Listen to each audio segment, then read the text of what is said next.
का भी एग्जाम है और आपने कुछ भी नहीं पढ़ा और अब आपको डर लग रहा है कि अब मैं क्या करूं, कैसे अच्छे मार्क्स लाऊं, क्या करूं, ऐसा क्या क्या करूं जिससे अच्छे मार्क्स आ जाएं, तो घबराइए मत।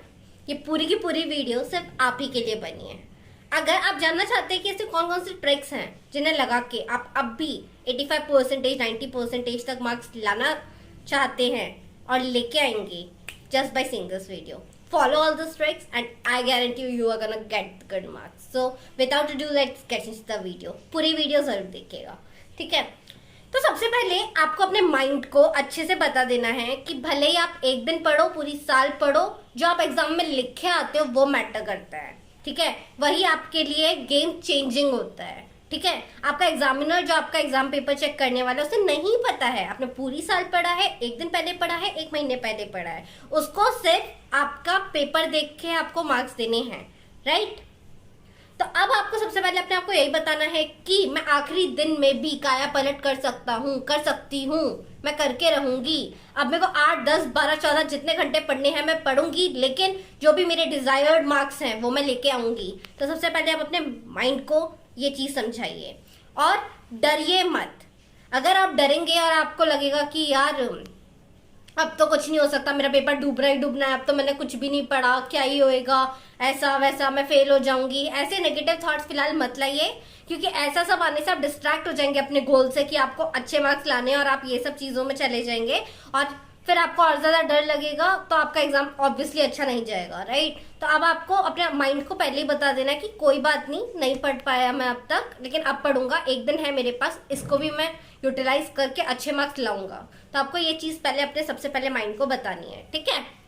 तो अब हम डिस्कस कर लेते हैं जो पॉइंट्स जो आपको बहुत अच्छे मार्क्स लाने में हेल्प कर सकते हैं। तो सबसे पहला होता है कॉम्प्रिहेंशन अप्रोच।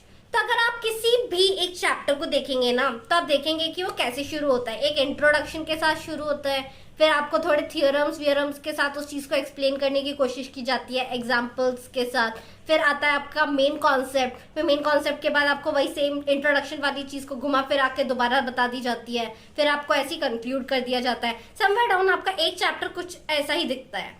तो आपको इसमें जो ये मेन पार्ट होता है ना, इसके ऊपर सबसे ज्यादा फोकस करनी है। एज आई ऑलरेडी सेड कि एवरीथिंग इज नॉट इम्पॉर्टेंट। आपकी पूरी टेक्स्ट बुक में जो भी हर एक चीज लिखी हुई है वो इम्पॉर्टेंट नहीं है। आपको बस अब ये पता करना है कि क्या चीज आपके लिए इम्पॉर्टेंट है, कौन से टाइप के एग्जाम्स में क्वेश्चन पूछे जाते हैं, आपको बस उसी पे ही फोकस करना है। क्योंकि अब हमारे पास टाइम कम है, तो हम लोग सिर्फ पहले उन्हीं क्वेश्चंस के ऊपर ध्यान देंगे जो हर एक एग्जाम्स में पूछे जा रहे हैं, जो थियरम्स आ रहे हैं, जो डायग्राम्स आ रहे हैं, जो टाइप के क्वेश्चंस आ रहे हैं, फॉर्मूलाज आ रहे हैं, राइट। हम उसी पे ही सबसे ज्यादा फोकस करेंगे फिलहाल अभी, ठीक है। तो आपको 80-20 रूल के बारे में पता होगा, अगर नहीं पता है तो मैं बता देती हूँ। 80-20 रूल आपका सीधा सीधा ये कहता है कि आप 20% जो मेहनत करोगे ना, वही आपको 80% का आउटपुट देगा, और जो आप 80% मेहनत करने वाले हो सिर्फ आपको 20% ही आउटपुट देगा। तो कहने का मतलब हम जो 20% की मेहनत करने वाले हैं ना, इतनी जी जान से करने वाले हैं, हमारे 80 मार्क्स तो सिक्योर, मतलब फुल 80, राइट। तो आपको इसमें क्या करना है, आपको पता करना पड़ेगा कि कौन कौन से टाइप के क्वेश्चंस हैं जो आपको पढ़ने हैं। अब हो सकता है कि अब आप बोलोगे कि यार दीदी हमें कैसे पता चलेगा कि कौन से क्वेश्चंस इंपॉर्टेंट है, हम कैसे बताएं। तो ठीक है, कोई बात नहीं, अगर आपको समझ में नहीं आ रहा है तो आप सैम्पल पेपर्स देख लीजिए, पुराने क्वेश्चन थोड़ा एनालाइज करने की कोशिश कीजिए। नहीं हो पा रहा है तो सीधे आप टीचर को कॉल कीजिए, पूछिए कि मैम इनमें से क्या क्या चीज़ें इंपॉर्टेंट है जो हर बार पेपर में आती है। क्योंकि टीचर्स तो बहुत ज़्यादा टाइम से पढ़ा रहे होते हैं, पूरा आइडिया होता है, तो वो आपको टिक करा देंगे जो भी इंपॉर्टेंट क्वेश्चन होते हैं। आप सबसे पहले उन्हीं को ही पढ़िएगा, ठीक है।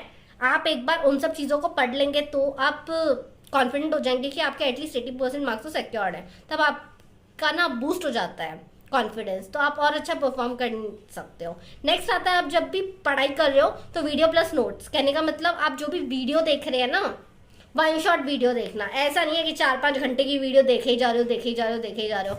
लेट्स से आपके 10 चैप्टर है तो 10 घंटे 10 वीडियो, उस एक वीडियो में ही ना आपके जो भी इंपॉर्टेंट चीजें होती है ना ज्यादातर कवर होती है। कहने का मतलब जो भी मेन क्वेश्चंस होते हैं या फिर जो भी मेन कॉन्सेप्ट्स होता है उस 1 घंटे के वीडियो में, 1.5 घंटे के वीडियो में हर एक चैप्टर के आपको कंप्लीट मिल जाता है। तो इट्स लाइक आपको सबसे पहले वीडियोस ही देखने हैं, वन शॉट वीडियोस जो होते हैं उस चैप्टर के।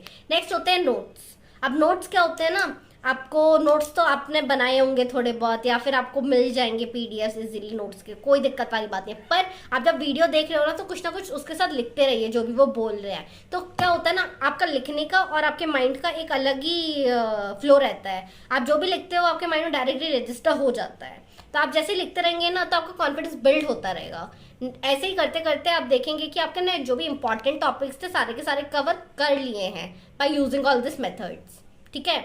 और एक और मेथड क्या है कि आपको पीपीटी जरूर देखनी है। कहने का मतलब ना, जो भी थ्योरेटिकल सब्जेक्ट्स होते हैं वो बहुत बोरिंग होते हैं, आपको उसको एक इंटरेस्टिंग फॉर्मेट में पढ़ने का मन करता है। जो भी आप चीज़ें ना देख के पढ़ेंगे ना वो आपको जल्दी याद होंगी, रैदर आप उस चीज़ को, जो भी हमारी बॉडी देखती है ना वो ज़्यादा याद रख पाती है जो भी वो सुनती है उससे ज़्यादा।